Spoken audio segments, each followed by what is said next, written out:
Thrifty friends, this is Hannah with you, and I am working on a layout that I created for the Larkin Design team. This is for last month's stuff, so if you have looked on their blog, you will have seen this layout. I believe I also shared this layout on my Instagram feed, but I'm not positive. So if I haven't, I'll make sure I share it around, and I'm gonna be doing like a little small blog post that says, "Hey, I have this up." So or and this is where you can find the layout. So I'll make sure I have the link to that blog post. It's not going to be really a fancy blog post. It's just going to be like, here are some links that you can find so that you can find all of the stuff that I used.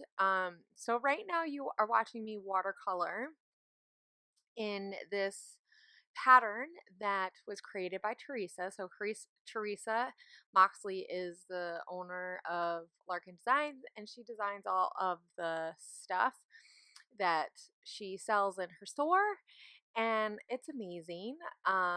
She has some pattern papers in the February kit. So this is the February collection. And she also, you can get the cards. So they're project life type cards, 3x4s and 4x6s, with some with journaling and some that are more just like filler cards. But she also has a cut file for the month, and um, and some templates too. So definitely check out her store. Each month she lets out. She has a new collection that comes out each month, and you can buy the bits and pieces so you can just buy the collection of cards, or if you just want the pattern paper or you just want cut files, you can get them from her. And she designs all the stuff to kind of match and go with each other too. So it's really nice and it's fun. I've been having a blast using her stuff and creating and sharing on her site. So each month we all create blog posts on her site too. So now that I've added that gold, and I didn't really talk a lot about it because I was just basically filling in the leaves. And I use the Kiritaki Starry Nights palette, and I really like that for metallics. It's really nice and creamy. It's really nice. Definitely, if you like metallic watercolors, it's um, one that you want to add to your collection. So now I'm going to be putting this together. I have that cut file that's from the Larkin Design site, and I cut it on Maggie Holmes wood grain. I think it's Maggie Holmes. If it's not, it's the Oasis collection.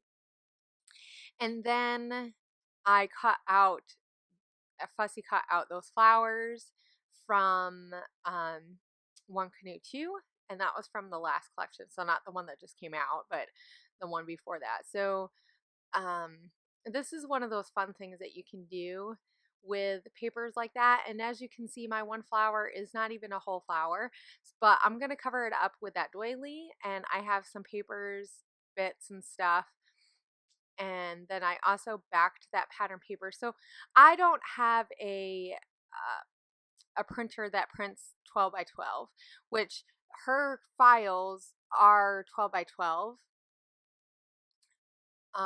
but I don't have a printer that does that. So I just printed off at 8.5 by 11 on presentation paper, and I find that it works really well. You could also do it on cardstock too if you want a different look. So the presentation paper is a little bit thinner than cardstock. So if I knew I really wanted something really nice, the only thing I will say about it is when you're printing at home, just know the difference between if you have like an inkjet or you can use toner in your, like some printers still use toner and stuff. And if you did that, you could use like the foil stuff, like with the ink and stuff. So just kind of know what kind of ink, because that if you're going to add media to it and you have an inkjet, there very well you could be lifting up a little bit of the ink. So just know that.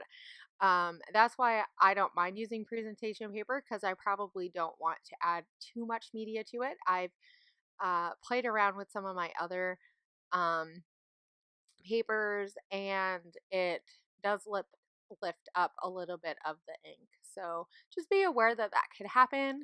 Even if you do it on cardstock or presentation paper, it doesn't really matter. You'll probably get the same result. So just know what kind of ink that you're using, because some of the inks don't lift up as much. And if you're not using that much water or liquid, you can avoid lifting up too much as well. So, I mean, you definitely can make it work for you. You just kind of, if you know what kind of ink that you have, that helps. So now you see me playing around with that tape. I just couldn't get it to how I wanted it. And that's copper tape from the Dear Lizzie collection, I believe. So it's kind of hard to tell that it's copper. It looks pretty gold on screen, but I think it's just the way the lighting is.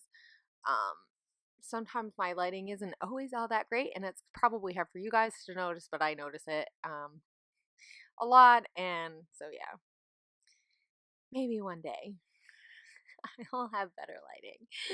If I ever can make a lot of money. No, just joking. It's not about the money. I do this because I like it, guys. So now I'm looking through one of the kits that I have left over from Click Kits.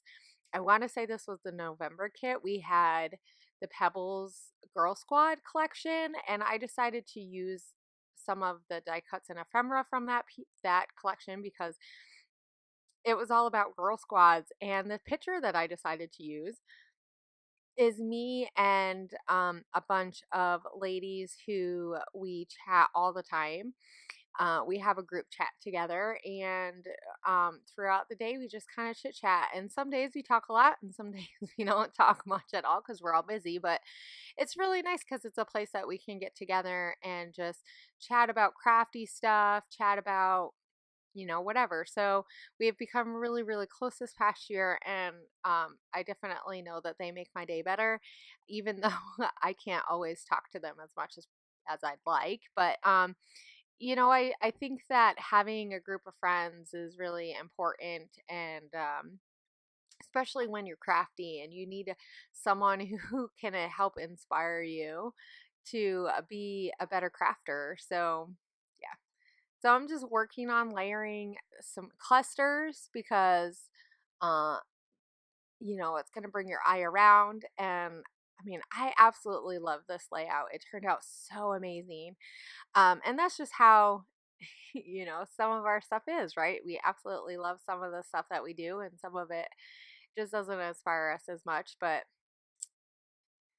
I have no problem saying I absolutely love stuff. So, I hope that you guys aren't afraid of doing that as well. I mean, I know that's probably not something I talk about as much, but I definitely feel like, as crafters and creators, we need to be okay with saying that we like our stuff and that we really enjoyed the process of making it, but we also enjoy how it turned out. So, I mean, there's a difference between liking it and shoving that in people's faces, if you will, or, liking something and admiring the hard work that we've put into making it, which I think for most of us, that is really the case. I think that really most of us, we just want to share and inspire others, but we also are just loving, the products that we're using. And it's just fun when we can take something um, something that we printed off at home, and then added it with some other stuff and create something really fun. I used some gold Heidi swap at the very end, and or I think I did. Either that or I flicked my paintbrush with the gold paint and got a whole bunch of splatters, and I let it go on the photo because I absolutely love the way that that looks. So definitely check out the links below so you can check out Teresa's store, and I will see you guys later. I hope you have a great scrappy week. Bye.